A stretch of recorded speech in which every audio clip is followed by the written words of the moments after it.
What's going on, Diablo 3 fans? Camel Schmo here. Just here to show you that after tinkering and tweaking all my specific moves, I've come up what I like to call my Survivalist Demon Hunter, basically making it to where my resistances are higher. Not a whole lot of health regen, but just trying to show you this menu to show you that I am playing Inferno Master V, and I don't need modded junk to be able to do that. And you won't either, as long as you have decent gear finds, which I've just gotten extremely lucky with friends that I have, and playing as a monk as well. Before this, I have some monk armor and pants, but I won't get into my gear as much as explaining to you what skills I use as far as being able to survive big mobs, champions, elites. Just to show you a little bit, it's more of a crowd control base with a lot of resistances, but I'll get right into showing you exactly how I made this build, because like I say, I had a Demon Hunter before but my survivability was terrible. I just kept dying constantly and was getting frustrated, so I kind of went through and was like, what can I do to be a better survivalist? Now again, the better the gear you find, obviously the better build you can create, and if any of y'all have any suggestions as to what might work better, feel free to leave a comment below. But I'm going to get right into it here. My base attack is the Hungering Arrow, because there's a rune for it that with each successful critical hit, a burst of bones explode from the target, dealing 50% weapon damage to enemies in that area. Now the reason that's important for my build is because when you get that critical hit in those big mobs of enemies, it's basically going to do 50% of your weapon damage to all enemies with each critical hit, which is pretty good for crowd control. On a personal note, I use the rapid fire. I have people always comment to me about using the rune that increases the damage to it, which is nice, but I like to be able to have it last a longer period of time, so I go with the first rune, the Withering Fire, which reduces the initial hatred cost to 10 and ignites the arrows, causing them to deal fire damage, which works out pretty well as far as elites and champions, as well as bosses too. Now you will need elective mode on to be able to use this build, only because of two skills that are used in the same spot, which is actually right here, the devices. I use my next attack, I use Fan of Blades, which throws out spirals around you that deal damage, but also I use the rune Retaliate, which surrounds yourself with whirling blades for 464% weapon damage to all enemies if you are struck within the next 10 seconds, which is very, very good, I think, personally, because the cooldown being 10 seconds, it lasts the entire 10 seconds, so any enemy that strikes you, you're shooting out basically a fan of blades that deal, close to 500% weapon damage to all of them that are surrounding you, even if only one of them hits you. So that's good as far as if you're finding a good sized mob and they're all surrounding you, you just pop that on and any of them that actually strike you will be damaged. Now I also use Shadow Power, which is really crucial for this build because you'll find a lot of those reflect damage enemies, and just for bosses and things like that, whenever you're just low on health or they reflect damage, you use this with the Blood Moon rune, which increases damage dealt to life at 25%. Basically what that's meaning is that every hit you are landing is giving you 25% of that as life, which is insane amounts of life. I mean, that's basically 25% life leech, which is unheard of with any other build that I've tried, with any character that I've tried. I also like to use the Sentry. I used to use rockets with these, but I honestly find that using the Vigilant Watcher rune on that reduces the cooldown to 6 seconds. Now the reason I do that is because I can pop them up faster and make it to where it doesn't deal as much damage as the rockets, but like I say, you can throw them up, and I use a passive. I'll explain a little more about why I use the cooldown on that. I also like to use the companion, the Boar Companion. the life regeneration isn't as crucial as the increasing your resistances to all types by 15%, which is very, very important as far as survivability, because you're not going to die as much from physical attacks as you are from fire damage or plagued, or even especially desecration, things like that. Granted, this build you could still die, but that's the same with almost any other build.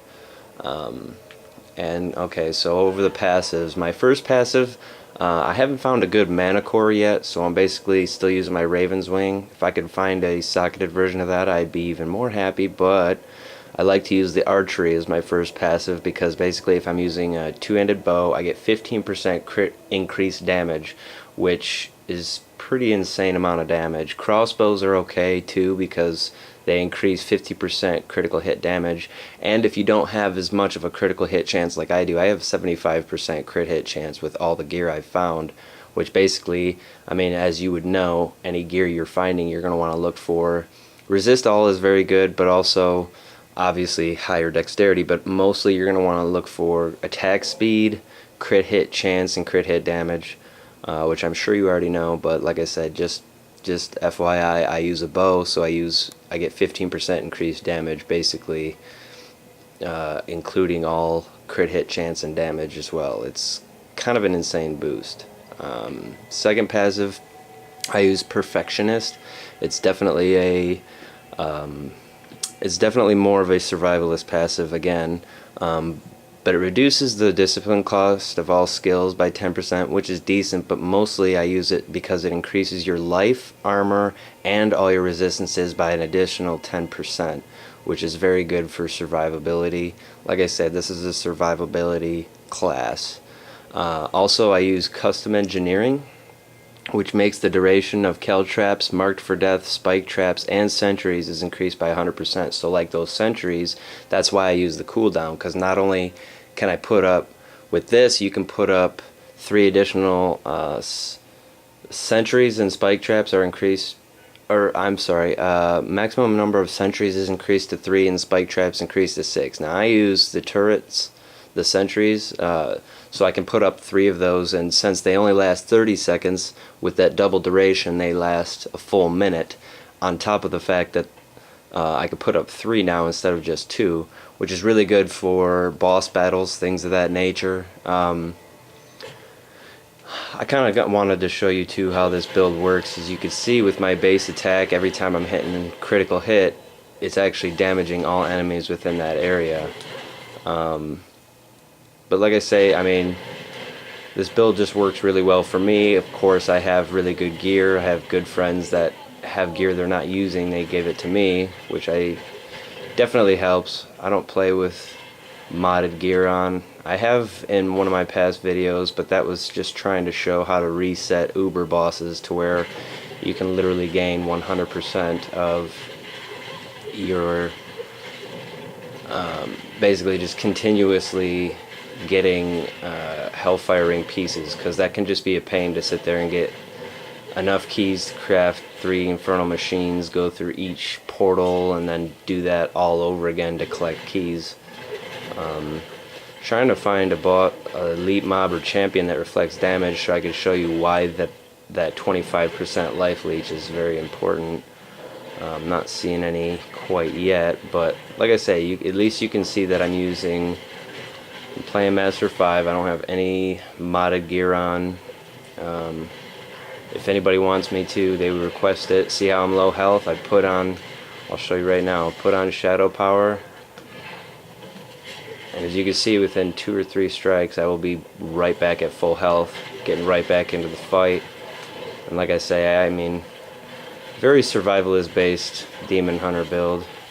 Granted, people will always comment and state that, oh, I should be using this or that. Well, they've told me the same thing about my monk or even my wizard for a while, which I don't really play as anymore, but they would always try to comment and state that, oh, well, maybe you should use this or that. Now see, now I'm going to throw out my turrets because I have a decent champion here. Extra health, plagued, and he's got a horde as well. Oh, he's a jailer. That's not good. Oh, Yep. At least you can tell I'm not using modded stuff though, because I can still die. But that was my own stupidity. If you run into Waller Plagued or Vortex Desecrators, anything like that, you might run into some trouble. But anyway, good luck, guys. I hope this build helps anybody out. Even one person it might help would make me happy to know that I helped at least one person out here. Good luck out there. Hopefully it works, like I said, for you. You know, leave a request for a video if you want, or a comment on this one. You know, put a like on it if it really helped you out.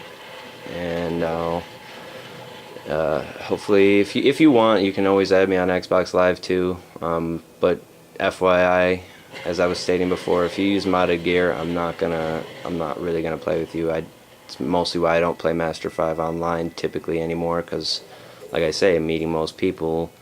You know, 8 out of 10 at least are using modded gear, which just is, it's just annoying. I don't care if it sucks the fun out of the game for them. It sucks the fun out of the game for me personally, because I don't want to be playing catch up and just watching you kill everything with one shot and I get no kills to regain my disciplines or anything like that. But anyways, yep, Camel Schmo, SHMO space, you know, Camel space SHMO. Yeah, hopefully I'll see you guys on there later. Peace.